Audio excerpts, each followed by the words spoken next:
مسجد میں داخل ہونے سے پہلے کی دعا بتائی گئی، مسجد سے نکلنے کی دعا بتائی گئی، بیت الخلاء میں جانے سے پہلے کی دعا ہے، بیت الخلاء سے نکل کے پڑھنے کی دعا ہے، کھانا شروع کرنے کی دعا ہے، کھانا ختم کرنے کی دعا ہے، کھانا کے درمیان پڑھنے کی دعا ہے، صبح کی دعائیں ہیں، شام کی دعائیں ہیں، سواری پہ سوار ہونے کی دعا ہے، سواری سے اترنے کی دعا ہے۔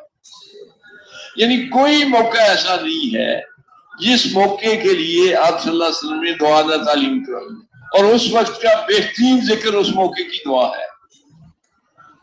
اس کا ہم نے اہتمام کریں،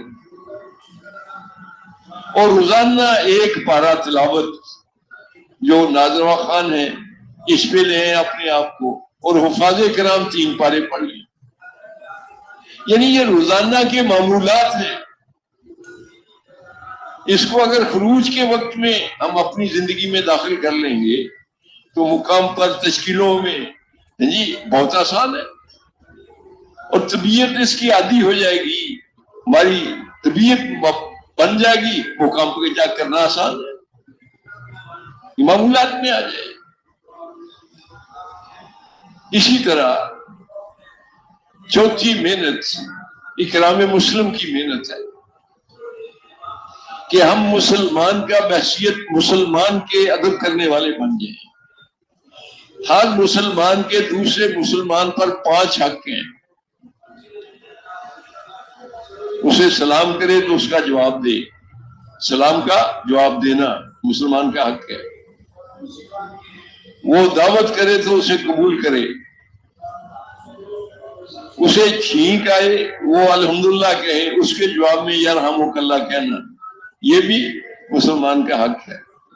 بیمار ہو جائے تو اس کی عیادت کرنا، مر جائے تو اس کے جنازے میں شریک ہونا، یہ 5 حق ہیں، اور اکرام تو حق سے زیادہ دینے کو کہتے ہیں۔ حق تو دینا ہی ہے، نہیں دیں گے تو غاصب کہلائیں گے۔ تو یہ اپنے میرے اندر سے لینے کا جذبہ نکل جائے، دینے کا جذبہ پیدا ہو۔ مجھے تو بھیجا ہی اللہ پاک نے دوسروں کی خدمت کے لیے ہے، یہی انسانی زندگی ہے میرے دوستو، دوسروں کے لیے جینا ہی انسانی زندگی ہے۔ اپنے لیے تو حیوان جیتے ہیں، حیوان جتنے ہیں کوئی بھی بانٹ کے نہیں کھاتے، کسی کو حصہ دار نہیں بناتے آپس میں۔ جتنے بھی جاندار ہیں، بھینس دیکھ لیں، گائے بکری کوئی بھی دیکھ لیں، کبھی مل بیٹھ کے نہیں کھاتے، ہر بندہ اپنے چکر میں ہے، ہر جاندار اپنے چکر میں ہے۔ انسان کو اللہ پاک یہ چاہتے ہیں کہ یہ تو دوسروں کے لیے ہے، یہی انسانی زندگی ہے۔ اگر وہ انسان نہیں ہے نا تو پھر ایمان ہے، میرا بن جائے، میرے بچوں کا ہو جائے، میرے رشتہ داروں کا ہو جائے، تو یہ سارے جاندار کرتے ہیں۔ یہ حیوانی زندگی ہے، اور انسان کو ایسا بنا اللہ تعالیٰ نے اسے بنایا ہے کہ یہ پھر رکتا نہیں ہے۔ جب یہ اوپر چلتا ہے نا تو یہ فرشتوں سے آگے نکل جاتا ہے، فرشتوں کو پیچھے چھوڑ جاتا ہے۔ اب یہ نیچے گرتا ہے تو پھر یہ درندوں سے بھی بدتر ہو جاتا ہے، درندوں سے بھی بدتر ہو جاتا ہے۔ تو اللہ تعالیٰ ہمیں انسان بنا دے، دوسروں کے لیے جینا، دوسروں کے کام آنا۔ وہ چاہتے ہیں اللہ تعالیٰ ہمارا کام بنائے تو ہم دوسروں کے کام بنائیں، وہ چاہتے ہیں اللہ تعالیٰ ہم پہ رحم کرے تو ہم اللہ کی مخلوق پہ رحم کریں، تو ہمارے اندر سے لینے کا جذبہ نکل جائے، دینے کا جذبہ پیدا ہو۔ 5ویں محنت ایسی ہے، نیت کی محنت ہے کہ وجہ عمل صرف یہ بن جائے کہ میرا اللہ راضی ہو جائے۔ وجہ عمل میں اوپر سوال کروں کہ میں نماز کیوں پڑھتا ہوں، میں بھلائی کی کام کیوں کرتا ہوں؟ اگر تو مقصود صرف اللہ کو راضی کرنا ہے تو اس کا کچھ اجر ہے، بدلہ دیں گے اللہ تعالیٰ۔ اور اگر یہ غرض ہے کہ لوگ واہ واہ کریں، شاباش دیں، اچھا سمجھیں، کہیں، تو اس کا بدلہ نہیں ہے بلکہ پکڑ ہے، کیونکہ یہ فرمایا گیا کہ جس نے ریا کے لیے روزہ رکھا اس نے شرک کیا، جس نے ریا کے لیے صدقہ کیا اس نے شرک کیا۔ یہ تو اس لیے یہ نہیں ہے کہ چلو عمل کیا چلا گیا کوئی بات نہیں، اس میں پکڑ ہے، ریا میں داخل ہو گیا۔ تو اس لیے بہت احتیاط کی ضرورت ہے۔ ہر عمل سے پہلے نیت کرنا کہ میں صرف اللہ کو راضی کرنے کے لیے یہ کر رہا ہوں اور میری کوئی غرض نہیں ہے اللہ راضی ہو جائے۔ وجہ عمل صرف اللہ کو راضی، اپنے سوال کر لیں میں عمل کیوں کر رہا ہوں؟ اللہ کو راضی کرنے کے لیے۔ تو جو اللہ کو راضی کرنے کے لیے عمل کیا جاتا ہے اس کا اجر بہت ہے۔ اب صلی اللہ علیہ وسلم سے حضرت معاذ بن جبل رضی اللہ عنہ نے درخواست کی، جب ان کو یمن بھیجا گیا تو انہوں نے کہا مجھے کوئی وصیت فرمائے، تو آپ صلی اللہ علیہ وسلم نے فرمایا معاذ رضی اللہ تعالیٰ عنہ دین کے کاموں میں اخلاص کا اہتمام کرنا، کہ اخلاص سے تھوڑا سا عمل بھی بہت زیادہ درجے رکھے۔ ایک جگہ فرمایا کہ خوشحالی ہو اخلاص والوں پر کہ وہ ہدایت کے چراغ ہیں، ان کی وجہ سے بڑے بڑے فتنے اللہ دفع فرماتے ہیں۔ تو اس لیے ہر عمل میں اپنی نیت کو دیکھنا، عمل سے پہلے بھی، درمیان میں بھی، آخر میں بھی، پھر ہر عمل کے بعد استغفار کرنا۔ چھٹی محنت دعوت و تبلیغ کی محنت ہے۔ اس کے لیے ہی اللہ پاک نے ہمیں اس دنیا میں بھیجا ہے۔ میرے دوستو، اس امت کے ذمے یہ بات لگی ہے، اس کو اللہ پاک نے اعلان فرمایا ہے کہ تم بہترین امت ہو، تمہیں لوگوں کی نفع رسانی کے لیے نکالا گیا ہے۔ تو کیا نفع پہنچاتے ہو؟ لوگوں کو بھلی باتوں کی تلقین کرتے ہو، بری باتوں سے منع کرتے ہو، اللہ پر ایمان رکھتے ہو۔ یہ ہمارا مقصد حیات ہے، وظیفہ زندگی ہے، اسی کے لیے اللہ تعالیٰ نے ہمیں بھیجا ہے۔ اور ایک جگہ فرمایا اس سے بہتر کس کی بات ہو سکتی ہے جو اللہ کی طرف بلائے، نیک عمل کرے اور کہے کہ میں فرما برداروں میں سے۔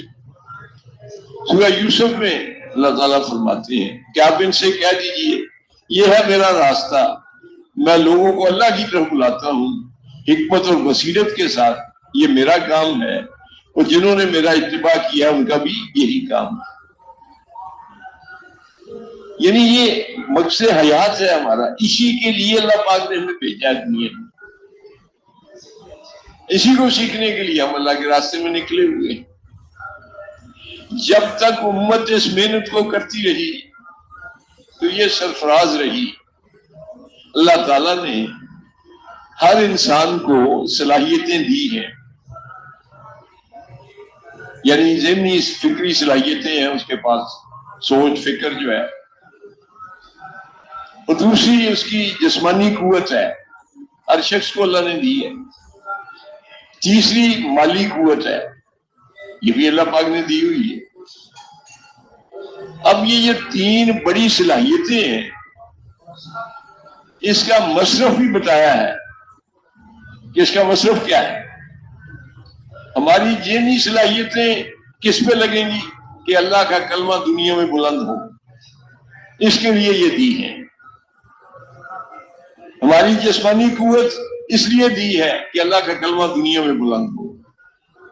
ہماری مالی قوت کس لیے دی ہے کہ اللہ کا کلمہ دنیا میں بلند ہو۔ علماء سے معلوم کریں کہ ہمارے مال کا پہلا مصرف کیا ہے، وہ بتائیں گے کہ الہ کلمۃ اللہ، کہ اللہ کا کلمہ دنیا میں بلند ہو۔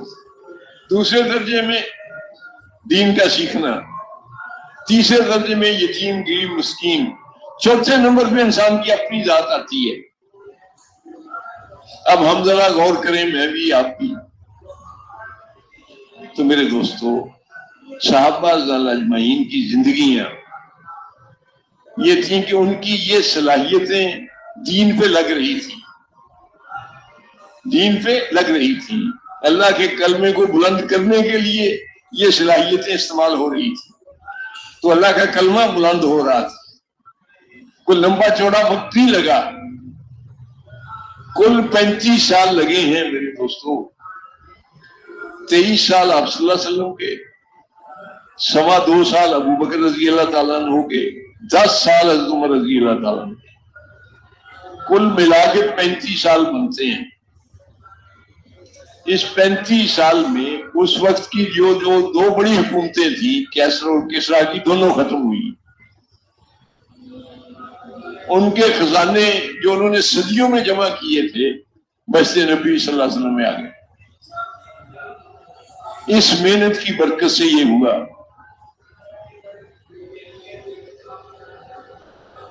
یعنی صحابہ اعظم کی زندگیاں، عمر رضی اللہ تعالیٰ عنہ جب فلسطین کی چابیاں ملی ہیں ان کو، تو ان کے کپڑے پہ، کرتے پہ 17 پابند تھے، جس میں چمڑے کے بھی تھے۔ تو یہ ان کی کتابوں میں لکھا ہوا تھا کہ جو امیر المومن مسلمانوں کا ہوگا اس کے لباس پہ اتنے پابند ہوں گے، وہ فلسطین کو فتح کرے گا۔ یہ دیکھیں انہوں نے، اور چابیاں عمر رضی کے ہاتھ حوالے کر دی۔ تو میرے دوستو، یہ مسئلہ ہے۔ تو یہ وہی محنت ہے اور اسی نہج پہ کرنے کی کوشش کی جا رہی ہے۔ اب یہ ہے کہ ہماری یہ جو صلاحیتیں اللہ نے ہمیں دی ہیں، یہ صحیح آ جائیں، صحیح لگ جائیں۔ یہ جو مٹی گارے پہ لگ رہی ہیں، یہ اپنے اوپر لگنی شروع ہو جائیں۔ ہم تو آئے تھے اپنے آپ کو درست کرنے کے لیے، ہم چیزوں کے بنانے میں لگ گئے۔ اب چیزیں قیمتی ہیں، انسان بے قیمت ہو گیا۔ کیوں؟ اس نے اپنے اوپر محنت چھوڑ دی۔ اسے تو بھیجا گیا تھا اپنے آپ پہ محنت کرنے کے لیے، کہ یہ اپنی محنت ایسا اللہ کا اطاعت گزار فرما بردار بنتا کہ اس کے ہاتھ اٹھانے پر اس کے مسئلے حل ہوتے۔ یعنی یہ تو اللہ تعالیٰ نے پیدا کیا تھا براہ راست اپنی ذات سے فائدہ اٹھانے کے لیے، اور یہ لگ گیا چیزوں سے فائدہ اٹھانے میں۔ تو اس محنت سے یہ چاہا جا رہا ہے کہ ہم براہ راست اللہ تعالیٰ کی ذات سے نفع اٹھانے والے بن جائیں۔ تو اس کے لیے یہ اعمال دیے گئے، تو ہماری ان اعمال کے ساتھ مناسبت پیدا ہو جائے، اور ان اعمال کو ہم صحیح نہج پہ، صحیح یقین کے ساتھ، نبی صلی اللہ علیہ وسلم کے طریقے پر، اللہ تعالیٰ شان کو راضی کرنے کے جذبے سے، اللہ تعالیٰ شان کے دھیان کے ساتھ، فضائل کے استحضار، نفس کے مجاہدے کے ساتھ کرنے والے بن جائیں۔ جب ہر عمل میں صحیح یقین ہوگا، آپ صلی اللہ علیہ وسلم کا طریقہ ہوگا، جی اللہ تعالیٰ شانوں کو راضی کرنے کا جذبہ ہوگا، اللہ تعالیٰ شانوں کے دھیان کے ساتھ ہوگا، اور جو اللہ نے اس پہ وعدے کیے ہیں اس کا یقین ہوگا، اور نفس کا مجاہدہ خود اس میں آ جائے گا۔ تو میرے دوستو، اللہ تعالیٰ نے صلاحیتیں دی ہوئی ہیں، اب یہ ہے کہ ان کا رخ جو ہے صحیح ہو جائے۔ یہاں لگنی چاہیے وہاں لگا لیں۔ ہمارا مال جان وقت اللہ کے کلمے کو بلند کرنے کے لیے دیا گیا ہے، تو اس پہ اس کا استعمال ہو جائے۔ یہی دعوت و تبلیغ سے چاہا جا رہا ہے کہ ہماری فکر بدلے، سوچ بدل جائے، ہماری صلاحیتیں اللہ کے کلمے کو بلند کرنے کے لیے استعمال ہو جائیں۔ تو تیار ہے اس کے لیے ساتھ۔ تو اس کا نقد تقاضا یہ ہے کہ یہ جو احباب ابھی تک 4 مہینے کا پروگرام نہیں انہوں نے بنایا، چلے کے لیے آئے ہیں یا کم و بیش اوقات کے لیے، تو یہ عزم کر لیا کہ اب 4 مہینے لگا کر جائیں گے، وہ ذرا کھڑے ہو جائیں، زیارت کروانے چلے سے 4 مہینے کچھ وقت کے لیے۔